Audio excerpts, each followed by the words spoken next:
balance line that's formed right here. Go ahead and set up to it for me. Where you want the sort of back of the arms here to be through the knees and the balls of the feet. And you can see the back of your arms, if you just drop this down, it's pretty much out through your toes, right? Yeah. So, and you have a ton of bend forward. And the challenge with that is anytime you over bend forward, generally speaking, you're going to have to counterbalance as you strike it, as you fall flat on your face. The further we get from the golf ball, the more likely we're going to get the club around the corner back here and get deep and get flat. I mean, imagine a really, really long golf club, okay? Yeah. Reaching out here. The odds of me getting in a vertical orbit are going to be next to none, right? Take your spine and just move it up here a little bit more. Okay. Okay, so now we're starting to move in the right direction. Now bend your knees a little more. Okay, all right. Now you're in balance, okay? So you're not out on your toes, you're not top heavy. And if you're not top heavy, you don't have to counterbalance in the opposite direction in order to not fall over. Yeah. And you have a ton of early extension, but it's because your spine looks like this. It takes tremendous mobility the more you bend forward to maintain these angles as you rotate through.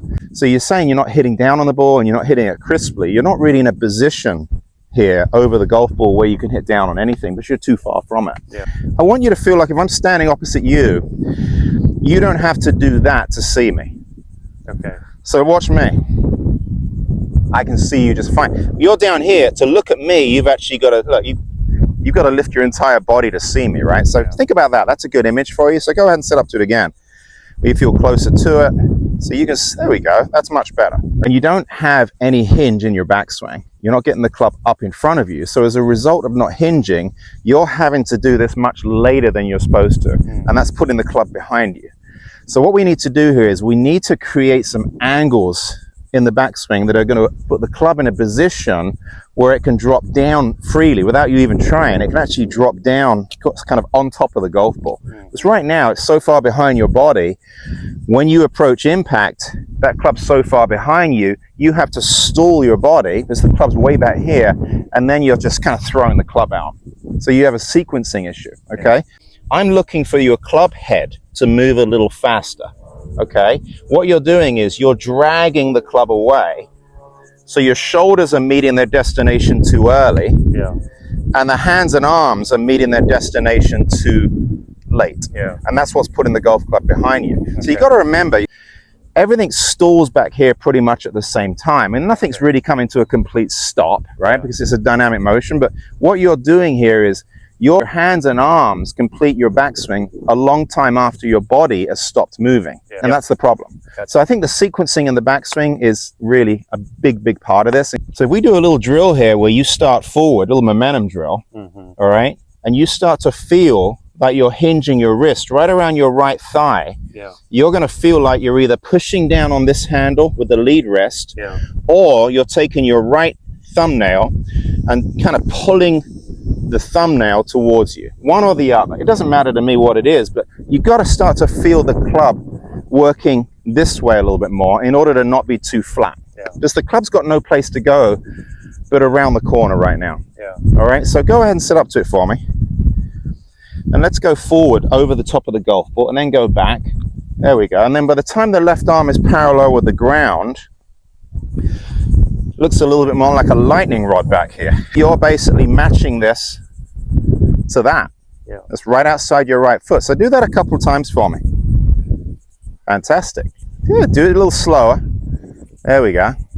Good. One more. Very good. All right, now what I'm going to do is I'm going to take this out, but I want you to do the same thing for me. Get it above. There we go. All right, now take it back to there. Gently hit it. Good. You're driving too much with your lower body, and I think some part of that is your effort to try and get more left to hit down on the golf ball. Does that sound about right? But you're trying to shift weight. You've mentioned twice, I need to feel like I'm shifting weight, and the more I shift, the worse I hit it. I'll actually start shanking. So what's happening here is all you're doing here, you're not turning your pelvis at all. All you're doing is you're bringing your lower body, your right knee and hip out towards the golf ball. Your hip stops moving completely. It's stuck. It's not going anywhere. And you've really got no place to go but up. And you finish with your belt buckle pointing over there to the right. So it's far more important to get your left leg moving differently, your quadricep and your left knee is where the focus needs to be. Yeah. Not so much on pushing off the right side, but more what's going to be happening a little bit more through this left side. Even when I try and press back on my left heel Yeah. to get the hip back, this still comes out. Yeah. Still. The only way you're going to stop that leg from coming out, okay, is by anchoring your right foot. If you anchor your right foot, Yeah. you will stabilize your pelvis. And that's going to be the challenge. You're driving off it too early. That's all it really is. So, I mean, a wonderful drill is this flat-footed drill, is to literally hit golf balls, keeping the right foot down. That's going to provide your pelvis an opportunity to maintain its depth. You don't have permission to stay down. Yeah. You need permission to stay in your posture. You have to come up because the club's too low on its approach. Yeah. So with the club being more upside down here, remember we're closer to the ball, we're getting the club a little bit more upside down, we're going to hit some shots. And I really want you to feel like that right heel stays anchored. That's going to help you maintain your spine angle a little bit more. All right, so let's do that one more time. I was actually, I told you this yesterday, I was actually playing rounds of golf where I was keeping my back foot back here on my swing. That is very telling. In fact, another wonderful drill. What do you think it's stopping from happening? Well, that hip can't come forward. You know, as teachers, it's so funny to me. We learn more from our students than we do from anything else. You just have to pay attention, but that's going to do the same thing. But the trouble with it is that you can't really go on the first tee with your friends and stay. Well, so here we are. People are like, what the heck are you doing? Exactly. It's like, but you know, worst case scenario, here I am, I've got my drill. But yeah, what that's doing, obviously, if you take the right foot and you move it behind you, the pelvis can't come forward. You've got no choice. So you're going to just sink into your depth here. You're going to maintain your posture. Right. But try the anchor drill first. We're going to get to work. Keep it down. Right heel down the whole time. All right, now, how did that sound and feel off the club face? Well, it sounded good. We've got to work on getting you in a better orbit, get you less flat. This is the first thing. And the second thing is, we've got to figure out a way to keep you in your posture. I mean, that's a really, really big challenge.